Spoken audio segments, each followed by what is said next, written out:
CLAGE, ça veut dire Comité local pour le logement autonome des jeunes. On a une action d'accueil, information, orientation et accompagnement de tous les jeunes de 16 à 30 ans sur l'accès et le maintien au logement. C'est-à-dire des jeunes qui recherchent un logement ou des jeunes qui ont déjà un logement et qui souhaitent s'y maintenir ou qui ont des difficultés dans ce maintien. Donc la Bêche Solidarité, c'est une grande association sur l'île où on s'occupe des personnes sans abri. La Boutique Solidarité est un accueil du jour où on accueille les personnes de façon inconditionnelle. Les missions de l'accueil du jour, c'est de pouvoir accueillir les personnes pour qu'elles se posent, se reposent, de pouvoir les écouter et de les orienter. Alors, mine de rien, c'est une association de citoyens qui ont constaté que des jeunes étrangers restaient dans la rue, dans notre pays, et qui ont estimé que, bon, c'était pas normal. Alors, il y a plusieurs causes qui peuvent expliquer les difficultés pour accéder ou se maintenir au logement pour les jeunes. La première, je dirais la principale, c'est l'absence de ressources stables. Il y a parfois la garantie jeune, il y a parfois des possibilités d'avoir des aides, mais ça reste des choses ponctuelles. Le deuxième souci qu'on a aussi, c'est que les bailleurs ne font pas confiance aux jeunes, même quand ils ont un travail ou quand ils ont des ressources stables. Pour moi, la première cause, ce serait la sortie d'institution. On accueille beaucoup de jeunes ici à la Boutique Solidarité et beaucoup viennent déjà de foyers d'adolescents ou en tout cas de maisons d'enfants. Voilà, les jeunes sans ressources, c'est très difficile de pouvoir prétendre à un logement. L'hébergement d'urgence, c'est saturé sur Valenciennes. Donc nous, voilà, on s'occupe des jeunes à partir du moment où l'institution dit bah non, nous on peut rien. D'un côté, l'aide sociale à l'enfance dit ils ne sont pas mineurs. D'un autre côté, les hébergements comme le 115 disent nous on n'est pas fait pour les mineurs, donc ce jeune-là, on ne sait pas quel âge il a, ou alors on est complet. Le 115, pendant l'hiver, à Poitiers, ils peuvent loger quelqu'un une nuit sur 4 seulement. Alors, on est donc en banlieue parisienne, on a un marché donc du logement très tendu, des mobilités liées à l'emploi et la formation qui sont extrêmement fortes.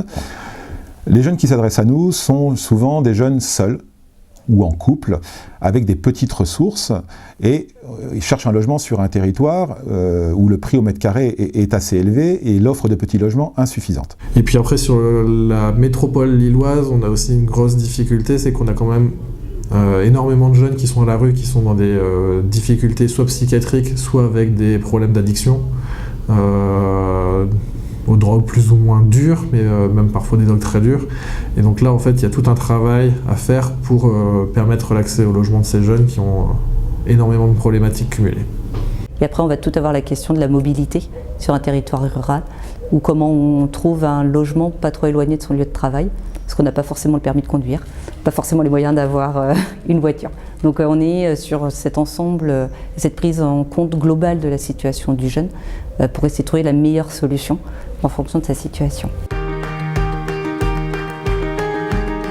On essaye de faire le lien aussi avec le 115 pour qu'ils aient au moins quelques propositions d'hébergement. Donc toujours en foyer, un foyer d'urgence ou foyer de jeunes travailleurs pour ceux qui sont déjà dans un parcours d'insertion.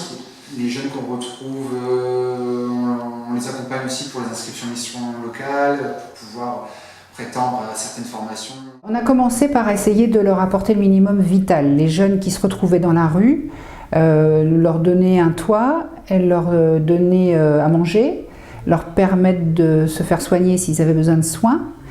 Et puis on s'est très vite rendu compte qu'ils avaient aussi besoin d'attention et de gentillesse parce qu'ils s'étaient fait rejeter d'un certain nombre d'endroits où ils avaient demandé de l'aide, qu'ils avaient besoin d'occupation, qu'ils avaient besoin d'aide pour prouver leur âge, pour prouver leur identité, et puis d'occuper leur journée avec des choses utiles, par exemple faire du sport, faire connaissance avec des Français, travailler le français, les maths, enfin faire ce qu'on doit faire quand on a 14, 15, 16, 17 ans.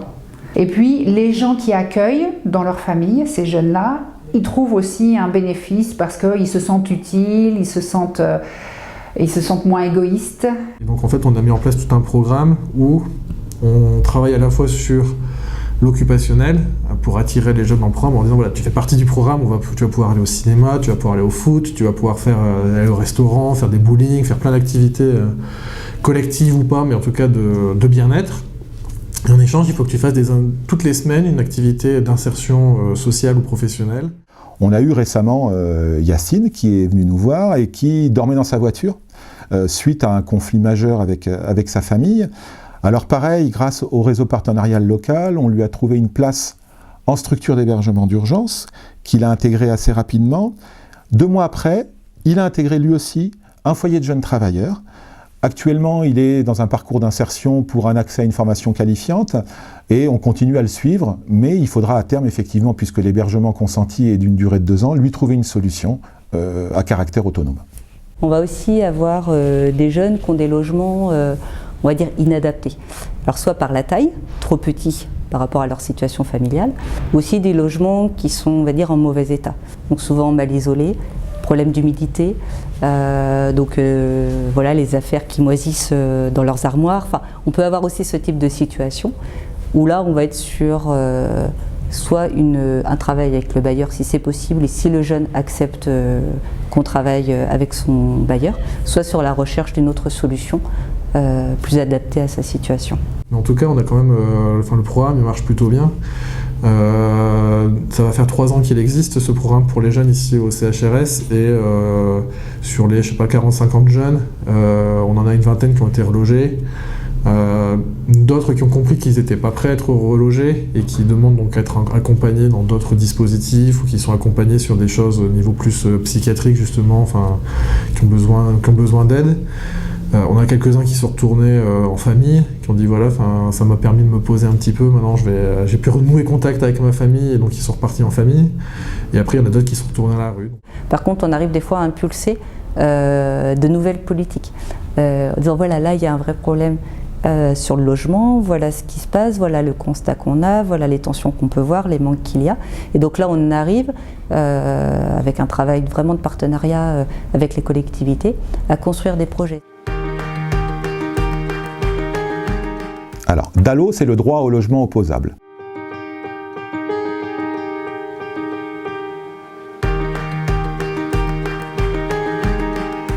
Lorsqu'un ménage dépose un recours, la commission a 3 mois pour l'examiner. Dans les 3 mois, le recours est examiné par la commission.